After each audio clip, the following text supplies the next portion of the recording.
Hello students, आज हम important question करेंगे भाई। Comparison of Lebesgue integral and Riemann integral. हम कंपैरिजन पढ़ेंगे लीबेग इंटीग्रल और रीमान इंटीग्रल में क्या हम तुलना कर सकते हैं, क्यों भाई लीबेग इंटीग्रल की ज़रूरत पड़ी हमें।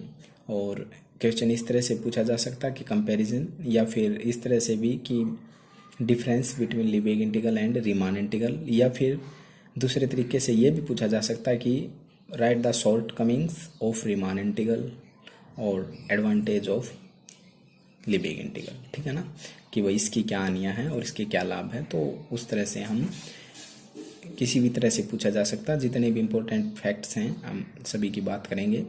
देखिए फर्स्ट, हाँ, आप यदि आपको ये वीडियो पसंद आ रही है तो चैनल को सब्सक्राइब ज़रूर करें और वीडियो को लाइक करें। देखिए फर्स्ट, देखिए in Lebesgue integration we divide the interval into subsets.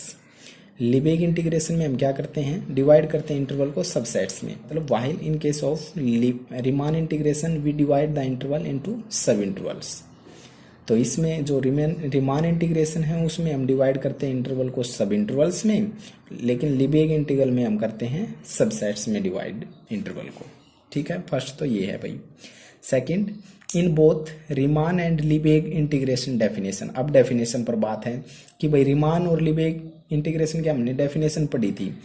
Riemann integration में जो अपर सम और लोअर सम इक्वल नहीं होते, नेसेसरी नहीं है कि भाई वो इक्वल हो, लेकिन लीबेग इंटीग्रल की डेफिनेशन ही हमने पढ़ी थी कि भाई उसमें अपर सम और लोअर सम ही इक्वल होता है। ठीक है ना, वो इक्वल नेसेसरी है, वो कंडीशन की इक्वल होते हैं। तो ये सेकंड बात है। तो देखिए in both Riemann and Lebesgue integration definitions we have the upper and lower sum which tend to integral these sum are not necessarily equal in the case of Riemann integration, but in case of Lebesgue integration these two sum are necessarily the same। तो इसमें ये ज़रूरी है कि भाई ये दोनों sum equal होते हैं, क्योंकि डेफिनेशन में ही होता है और उसमें कोई ज़रूरी नहीं कि भाई अपर सम और लोअर सम बराबर हो। तो ठीक है, दूसरा ये हुआ। तो तीसरा क्या है, Lebesgue definition is more general than that of Riemann because if f n is Riemann integrable. यदि आपको एफ एन रीमान इंटीग्रेबल है then obviously it is Lebesgue integrable. तो जाहिर बात है कि वो लीबेग इंटीग्रल भी होगी। अगर रीमान इंटीग्रेबल है तो लीबेग इंटीग्रेबल भी होगी, but converse need not be true. इसके लिए एक एग्जांपल बता देते हैं हम। देखिए characteristics function of set of rational point is Lebesgue integrable but it is not Riemann integrable. ठीक है ना, कैरेक्टरिस्टिक्स फंक्शन होता है जो सेट ऑफ रैशनल पॉइंट्स का, वो लीबेग इंटीग्रेबल तो होता है बट वो रीमान इंटीग्रेबल नहीं होता। तो ठीक है, तो दूसरा ये था भाई कि अगर एफ एन रीमान इंटीग्रेबल है तो वो लीबेग इंटीग्रेबल होती है, लेकिन कन्वर्स इसका ट्रू नहीं है। फोर्थ पॉइंट देखिए, तो Riemann integral only works on bounded intervals but Lebesgue integral works on arbitrary interval. ये तो केवल बाउंडेड पर ही डिफाइन होता है। हमने डेफिनेशन में ही बता दिया था कि भाई ये बाउंडेड पर ही डिफाइन है, लेकिन ये लीबेग इंटीग्रल बाउंडेड पर भी डिफाइन हो सकता है और अनबाउंडेड पर भी, मतलब आर्बिट्ररी इंटरवल पर ही इसको हम डिफाइन कर सकते हैं। इसके लिए देखिए consider Dirichlet function F such that 0, 1, 2 R. तो 1 है जब if X is rational, 0 if X is irrational. ठीक है, तो 0 और 1 वैल्यू है तो ये स्टेप फंक्शन है, और ये बाउंडेड भी है क्योंकि 0 ही और 1 ही वैल्यू मिलेगी। तो और एक स्टेप फंक्शन क्या होता है, मिजरेबल होता है, हमने पढ़ा था।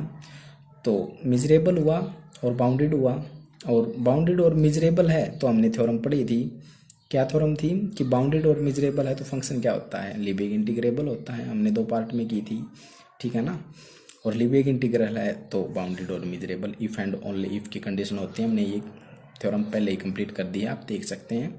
However F is not Riemann integrable, but इस फंक्शन से हमें पता चला कि भाई ये रीमान इंटीग्रेबल नहीं है। क्यों नहीं है ये देखिए, इसके लिए देखिए since are for Riemann integral, तो अपर सम लेंगे integral 0 to 1 f x d x, तो infimum summation i1 to n m i और इंटू में लेंथ एक्स आई माइनस 1।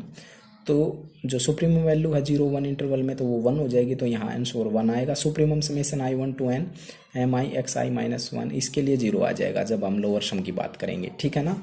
तो हमने अपर सम और लोअर सम को निकाला, जो कि 1 और 0 जो कि इक्वल भी नहीं है, ठीक है ना। ये 1 और ये 0 इक्वल नहीं है ना, तो इक्वल नहीं है। तो अगर ये दोनों सम इक्वल नहीं होते तो हम एफ को रीमान इंटीग्रेबल तो कह ही नहीं सकते। रीमान इंटीग्रेबल के लिए कंडीशन ये होती है कि भाई दोनों सम इक्वल हो। आपने पढ़ रखा है रीमान इंटीग्रेबल, रीमान इंटीग्रल को आपने बीएससी में पढ़ा था और एमएससी में भी पढ़ा था फर्स्ट टाइम में, समझ में आया ना। तो वही है भाई ये, तो ठीक है।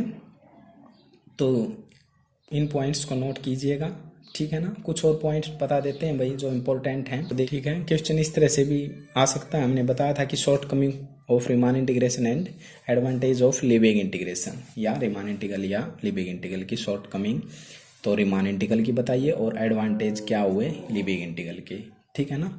तो किसी तरह से ये कुछ पॉइंट हैं, तो इनको भी आप नोट कर लीजिएगा भाई। और दोनों को कंबाइन करके आपसे अगर क्वेश्चन पूछा जाए 10 या 16 नंबर में, तो आप इस सभी पॉइंट्स को लिखिएगा, ठीक है ना। और सभी पॉइंट देखिए, कुछ रिपीटेड होंगे तो आप उनको छोड़ दीजिएगा, बाकी इंपॉर्टेंट ही हैं। देखिए, Riemann integral is define on close interval, can not be define on A arbitrary set. ये हमने पढ़ा था कि ये बाउंडेड इंटरवल पर ही वर्क करता है, तो आर्बिट्ररी इंटरवल पर हम इसको डिफाइन नहीं कर सकते। और लीबेग इंटीग्रल तो आर्बिट्ररी सेट पर डिफाइन हो सकता है, बाउंडेड पर भी अनबाउंडेड पर, ठीक है।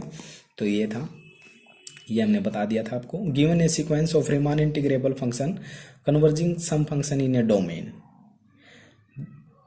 Then limit of the sequence may not be Riemann integrable.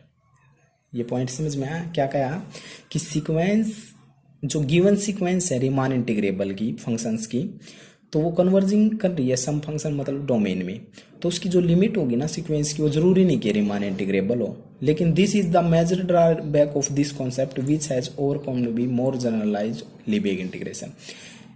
ये इसमें हमने जो लीबेग इंटीग्रेशन में है उसमें हमने लिमिट को भी, मतलब लिमिट को भी लीबेग इंटीग्रल दिखा दिया था। तो ये इसका, इसी समस्या को दूर करने के लिए लीबेग इंटीग्रल आया था। तो ठीक है, ये पॉइंट भी नोट करिएगा।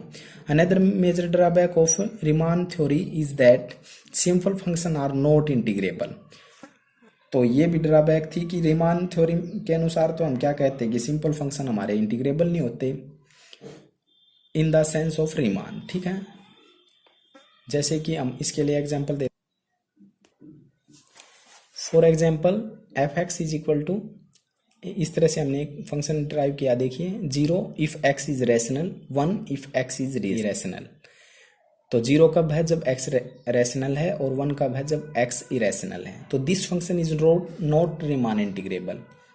क्यों, देखिए, ठीक है ना। अपर और लोअर सम इक्वल नहीं आएगा इसमें, तो रीमान इंटीग्रेबल तो है नहीं, लेकिन it is Lebesgue integrable. लीबेग integrable है, क्यों, देखिए 0 और 1 है, 0 और 1 है, अलग अलग वैल्यू मिल रही है, तो क्या है, ये सिंपल फंक्शन है भाई। सिंपल फंक्शन है तो सिंपल फंक्शन क्या होता है, मिजरेबल होता है। और मिजरेबल है और बाउंडेड भी है। देखिए 1 और 0 ही वैल्यू मिलेगी, तो बाउंडेड भी है और सिंपल भी है, और सिंपल फंक्शन मिजरेबल होता है। मिजरेबल और बाउंडेड होते हैं, हमने थ्योरम की थी कि मिजरेबल हो जाए और बाउंडेड हो जाए तो लीबेग इंटीग्रेबल हो जाता है, ठीक है। तो वहीं से ये लीबेग इंटीग्रेबल तो है ही एग्जाम्पल, और लेकिन रीमान इंटीग्रेबल नहीं है। अगर आपसे 2 नंबर में ये पूछा जाए कि भाई एक ऐसे एग्जाम्पल को ड्राइव कीजिए जो रीमान इंटीग्रेबल नहीं हो लेकिन लीबेग इंटीग्रेबल हो, तो उसके लिए आप ये एग्जाम्पल बता सकते हैं, ठीक है ना। तो भाई 0 जब इसके लिए हमने बताया, तो इस एग्जाम्पल को आप बता सकते हैं। फोर्थ देखिए, Riemann integration of function is defined for bounded function on given close interval, but Lebesgue integration takes care of both bounded और अनबाउंडेड। मतलब ये केवल बाउंडेड इंटरवल पर डिफाइन है, लेकिन ये अनबाउंडेड और बाउंडेड दोनों पर भी डिफाइन होता है। फिफ्थ देखिए, Riemann integration is define in terms of step functions. जो रीमान इंटीग्रेशन है वो डिफाइन होता है स्टेप फंक्शन की टर्म में, जबकि Lebesgue integration is defined with the help of simple functions. ये स्टेप फंक्शन की सहायता से डिफाइन है और ये सिंपल फंक्शन की सहायता से डिफाइन है। तो समझ में आया है भाई।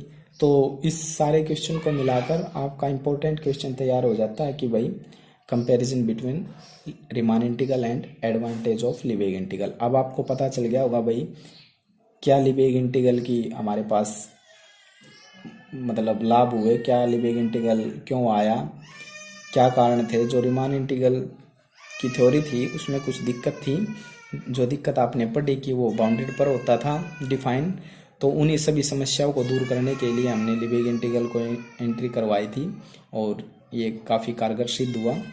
तो ठीक है ना, तो इसको आप अच्छी तरह से पढ़िएगा। फिर भी आपकी इसमें कोई समस्या है, किसी पॉइंट में कोई पॉइंट नहीं समझ में आया तो मैं बताइएगा। हमने कम से कम आपके 7 या 8 या 10 पॉइंट बताए होंगे, तो आप इसमें से क्वेश्चन में 8 नंबर का आए तो 7 या 8 अच्छी तरह से पॉइंट लिख देंगे तो काफ़ी होंगे, और सारे लिख दें तो भाई सोने पर सुहागा है। तो ठीक है, वीडियो को शेयर करें, लाइक करें और चैनल को सब्सक्राइब करें। धन्यवाद दोस्तों।